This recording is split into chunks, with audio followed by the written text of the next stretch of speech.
ஒரு பிச்சைக்காரரை பார்த்து ஒரு செல்வந்தர் கேட்டார், உழைத்து சாப்பிடாமல் ஏன் இப்படி பிச்சை எடுக்கிறாய் என்று. அதற்கு அந்த பிச்சைக்காரர், சார், எனக்கு திடீரென்று வேலை போய்விட்டது. கடந்த ஒரு வருடமாக நான் வேறு வேலைக்கு முயற்சித்துக் கொண்டிருக்கிறேன். எதுவும் கிடைக்கவில்லை. உங்களை பார்த்தால் பெரிய மனிதரை போல் இருக்கிறீர்களே. எனக்கு நீங்கள் ஒரு வேலை வாங்கி கொடுத்தால் பிச்சை எடுப்பதை விட்டுவிடுகிறேன் என்றார். உனக்கு நிச்சயம் உதவ வேண்டும் என்று தோன்றுகிறது. ஆனால் வேலை வாங்கி தரும் எண்ணம் எனக்கு இல்லை. வேறு ஒன்றை மனதில் வைத்திருக்கிறேன். வேறு ஒன்னா? எதுவா இருந்தாலும் சரி, என் பிரச்சனை தீர்ந்தால் போதும் என்றார் பிச்சைக்காரர். உன்னை என்னுடனே பிசினஸ் பார்ட்னர் ஆக்க போகிறேன். என்னது, பிசினஸ் பார்ட்னரா? ஆமாம், எனக்கு சொந்தமாக பல 100 ஏக்கரில் விவசாய நிலம் இருக்கிறது. அதில் விளையும் தானியங்களை நீ சந்தையில் விற்கலாம். உனக்கு கடை வைக்க இடம், தானியம் உட்பட அனைத்தையும் தருகிறேன்.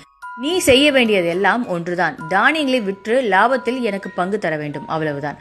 முதலீடே செய்யாமல் இப்படி ஒரு வாய்ப்பா? கடவுள் கண்ணை திறந்துட்டான் குமார் என்று பிச்சைக்காரர் மனதில் குதூகலம் மூழ்கியது.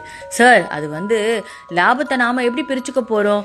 உங்களுக்கு 90%, எனக்கு 10%, இல்ல உங்களுக்கு 95% எனக்கு 5%? எப்படி? ஆர்வத்தோடு கேட்டார்.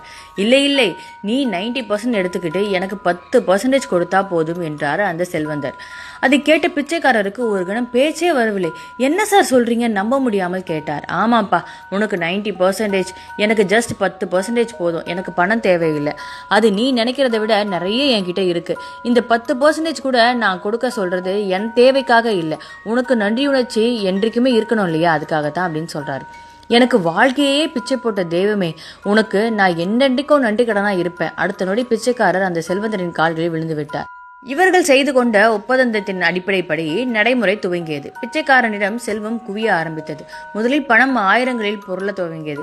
அடுத்த சில வாரங்களில் அது லட்சங்களில் எட்டியது. ஆனால் ஒரு கட்டத்தில் பிச்சைக்காரர் தனக்கு இந்த வாழ்க்கையை அளித்த அந்த வள்ளலை மறந்தே விட்டார். புத்தமுதிய ஆடைகளை உடுக்க துவங்கினார். தான் கடைக்கு வந்து செல்வதற்கு ஒரு வாகனத்தை வாங்கிவிட்டார். கழுத்தில் மைனர் செயின் அணிந்து கொண்டார். இரவு பகலாக லாபமே குறிக்கோள் என்று உழைத்தார். தானியங்களில் தரம் இவர் கடையில் நன்றாக இருந்தபடியால் விற்பனை நாளுக்கு நாள் அதிகரித்தது. ஒரு சில மாதங்கள் சென்றது. அதுவரை தனது பிசினஸ் பார்ட்னரான இந்த செல்வந்தனின் பங்காக தினசரி 10% ஒதுக்கி வைத்தவர் ஒரு கட்டத்தில் தனக்கு தானே கேட்டுக்கொண்டார். என்னோட பார்ட்னருக்கு நான் ஏன் 10% கொடுக்கணும்? அவர் கடைக்கே வர்றதில்லையே. உழைப்பு எல்லாம் என்னோடையது. இரவு பகலா நான் தானே வேலை செய்யறேன். இனி எனக்கு மட்டும்தான் 100% லாபம் என்று முடிவு செய்தார். அடுத்த சில நிமிடங்களில் செல்வந்தர் புது பணக்காரனாகிவிட்ட பழைய பிச்சைக்காரனிடம் தனது லாபத்தின் பங்கை பெற கடைக்கு வந்தார். உழைப்பு எல்லாம் என்னுடையது. அப்படி இருக்க உங்களுக்கு எதுக்கு நான் 10% தரணும்? எனக்கு தான் எல்லா லாபமும் சொந்தம் என்று ரூல்ஸ் பேசினார். அந்த செல்வந்தனின் இடத்தில் நீங்கள் இருந்தால் என்ன செய்வீர்கள்? ஒரு செகண்ட் யோசிங்களேன். இதுதான் நமது எல்லோர் வாழ்க்கையிலும் நடக்கிறது. இறைவன் தான் பிசினஸ் பார்ட்னர், நாம் தான் அந்த புது பணக்காரர். இறைவன் நமக்கு பிச்சை போட்டது இந்த வாழ்க்கையை, ஒவ்வொரு நொடியையும், நாம் விடும் ஒவ்வொரு மூச்சையும். 5 புலன்களை நமக்கு கொடுத்தது, அவை ஒவ்வொன்றுக்கும் தனித்தனி ஆற்றல்களை கொடுத்தது இறைவன் மட்டும்தான்.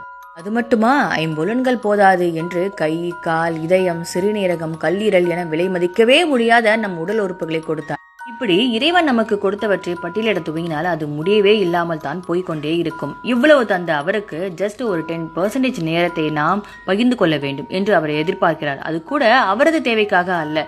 அவர் தேவைகள் அற்றவர். நமது நன்றி உணர்ச்சிக்காக அதை எதிர்பார்க்கிறார்.